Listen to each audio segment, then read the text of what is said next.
Kobe Bryant. I want to have a conversation about Kobe Bryant as well, and this one will be short, and I won't open the phone lines for this one either.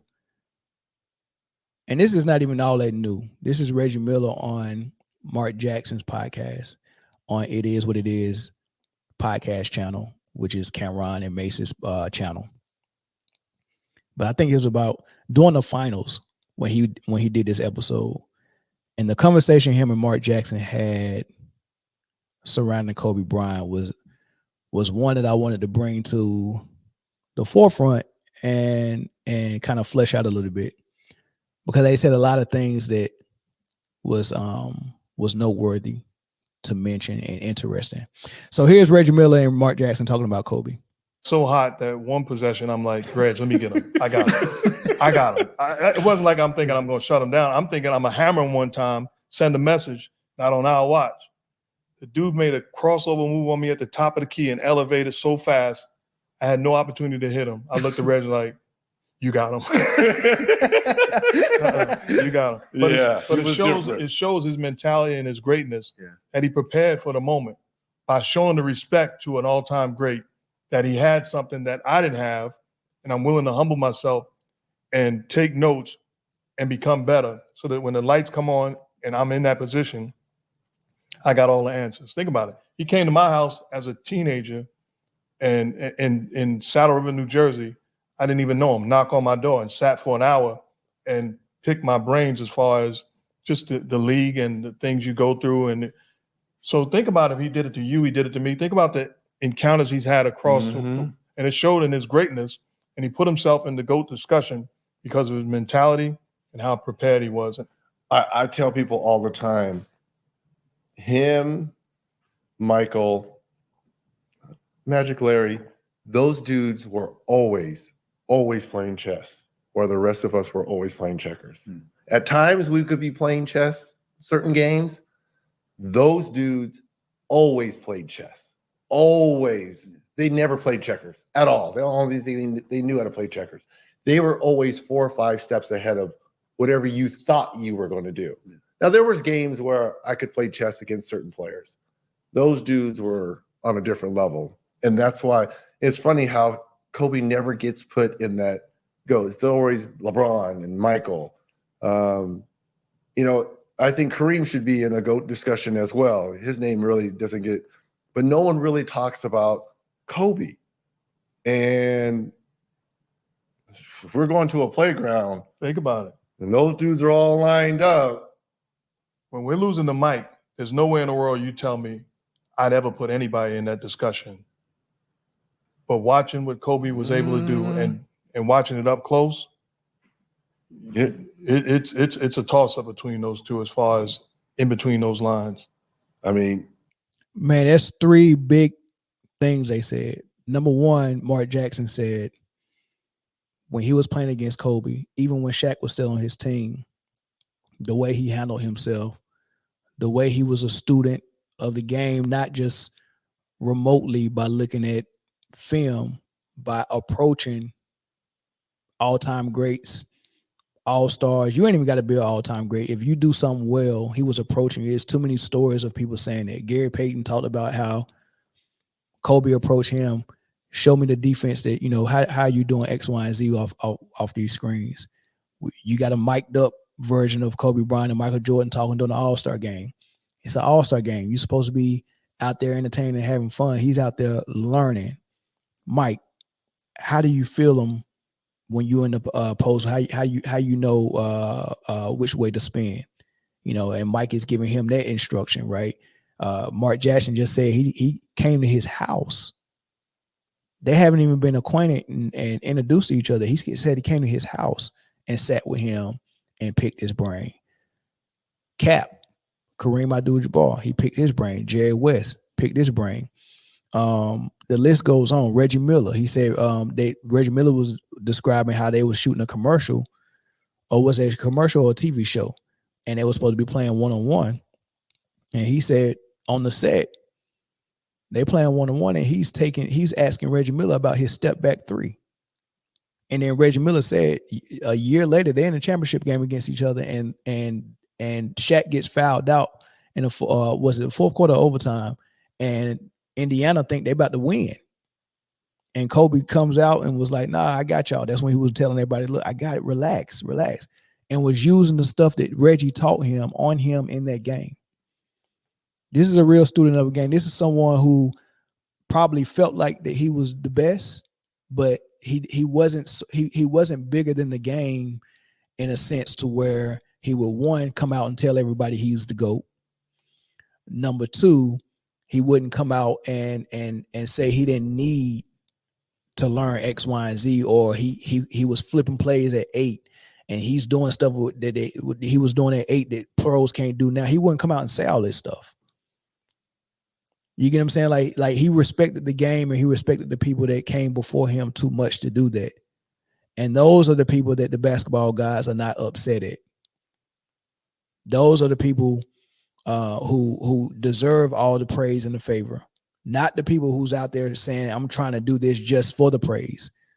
I'm trying to break Kareem's record just for the praise. You get what I'm saying? Like you just can't, you can't do it like that. Y'all remember that movie, The Goonies? When they finally found that boat with all the treasure on it, and that, the story of One-Eyed Willie was one thing, and they finally saw One-Eyed Willie skeleton with the patch on his eye, and he had gold in his hand. And the kid that was doing the most studying on this stuff understood everything. He had a synergy with it. And when they reached for One-Eyed Willie's treasures, he grabbed his hand and said, no, leave that for One-Eyed Willie. And then he looked at the skeleton and had a moment with him. And then they went and grabbed all the other treasures. What happened when the other people came that was really pirating and they grabbed One-Eyed Willie's treasure out of his hand? It was a booby trap. And then everything just fell apart around them. That's how it is when what the type of thing that LeBron does versus how Kobe does it. LeBron is doing so many things that, he's basically, what he's doing is he's taking One-Eyed Willie's treasure. Like Kareem had that scoring record, right? And if you contrast the difference when John Sally explained how Phil Jackson took Kobe out of the game, I don't think it was a game he had 81 against the Raptors. I think it was a game where he had like 62 points in 3 quarters against Dallas. And I think he outscored Dallas by himself. And he could have went in the fourth quarter and went for that Wilt's record, 100. He could have went, but Phil took Kobe out and he didn't play the fourth. And John Sally asked Phil, why you take the kid out? Why you ain't let him go for 100? And Phil said some records shouldn't be broken. Like Phil Jackson they call him the Zen master. Like he believed in that synergy and that energy, and the basketball guys, like they believe in that stuff. So they wouldn't, like the same reason why the NBA would never change Jerry West's logo. The logo is always going to be Jerry West. Is Jordan bigger than West? Yes. But why would you change that? That's our history. I'm not going to change that. The myth and the mythology of Wilt scoring 100, that myth in itself is part of the foundation of basketball. Phil didn't want to change that. And Kobe Bryant was fine with it. He wasn't pissed at Phil for that because he understood the ultimate goal is these rings and these championships. What about the year that Kobe Bryant could have went for another scoring title, and it was down to the last game of who's going to get it between him and Kevin Durant, and Kobe had the lead, so he could have went in and dropped 35 or 40 points and got another scoring title. But guess what Phil did? Phil said, let's get ready for the playoffs, and he sat Kobe out of that game. And then KD went on to get his first scoring title because the Mamba didn't want it. But if he would have been thinking, man, Jordan got this many scoring titles, I want to get more scoring titles than Jordan. If he would have been thinking like that, maybe he say, Phil, nah, I want to play. Right? If he would have been thinking about Kareem's record, if it meant that much to him, maybe he don't retire after the Achilles. Maybe he say, look, man, I know I can't play and get y'all to the finals no more, but I'm going to stay on this roster. And as long as I can put butts in seats, you're going to pay me. And I want you to go and pay a co-star to come over here to make it look like we contending. But what I'm really doing is I'm trying to play as long as I can so I can get Kareem's record. But no, it's not that important. I'm not going to go chase that. I'm not doing that. But you got LeBron chasing so many things. Kareem's record, more stats, history with his son, history with his second son is coming up, I'm sure. And it's always a slippery slope with LeBron because we make so many excuses for him that he can do anything just disgusting and nasty, and we're going to make excuses for him. I mean, starting from the decision when he left Cleveland was nasty work. Disgusting, nasty work. We made excuses for him. It's so many things. It's so many things is just nasty work. The way he trade people and get people fired in the middle of the season. He bring D Wade over to Cleveland, man. Come help me, man. Kyrie left me, bro. I need help. Come on over here, D Rose, Isaiah Thomas, D Wade. Come help me out. Oh, we not playing, playoff basketball. Trade my best friend D Wade. Isaiah Thomas, you going to the bench. Trade D Rose. All of y'all gone at the trade down. I'm like, sheesh, dude, you just talked me into leaving Miami. Like, Miami is somewhere.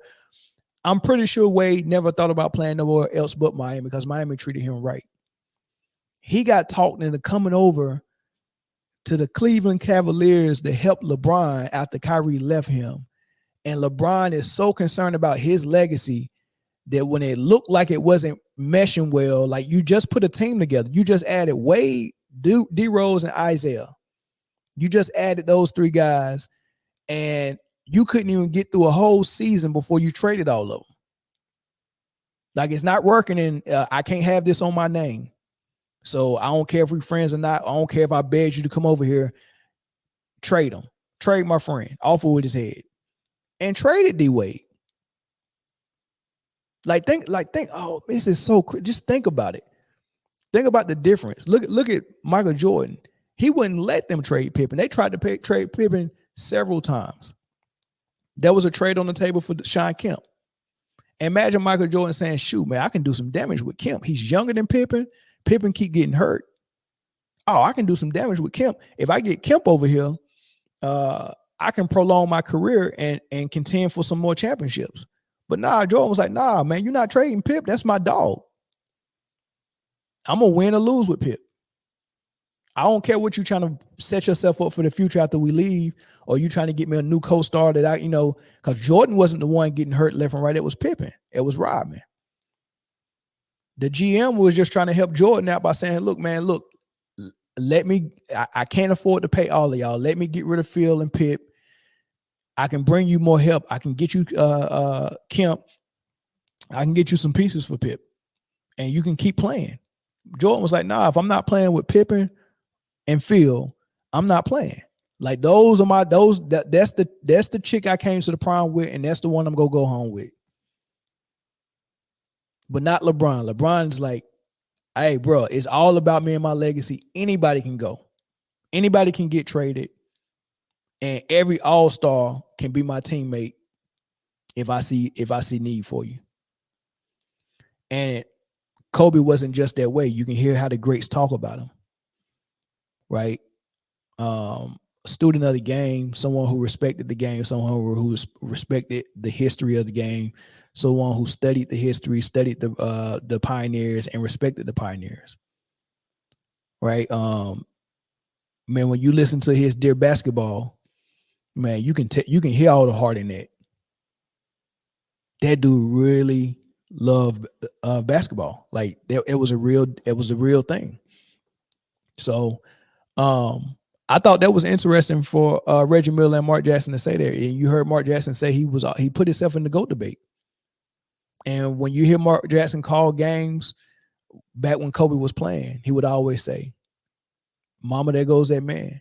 He would say, one time he said, I never thought I would say this. I've always thought Michael Jordan was the greatest I've ever seen, but Kobe Bryant might surpass him, or might already be past him. So Mark Jackson had him always in the GOAT debate, always compare him to Mike. And then he said it again, and then Reggie seconded. And then Reggie said, man, Mike, Kobe, Larry, Magic, they always was playing chess. He didn't mention anybody else. He said those four always was playing chess. Everybody else was playing checkers. Kobe is cut from their cloth. Dominique Wilkins said Kobe was the last of our breed. Nobody after Kobe. He said Kobe was the last of our breed. They don't make him like that no more. Right? So put some respect on Kobe's name, man. Forever in the GOAT debate. Forever my number 3 behind Michael Jordan and Kareem. The debate starts at number 4 for everybody else.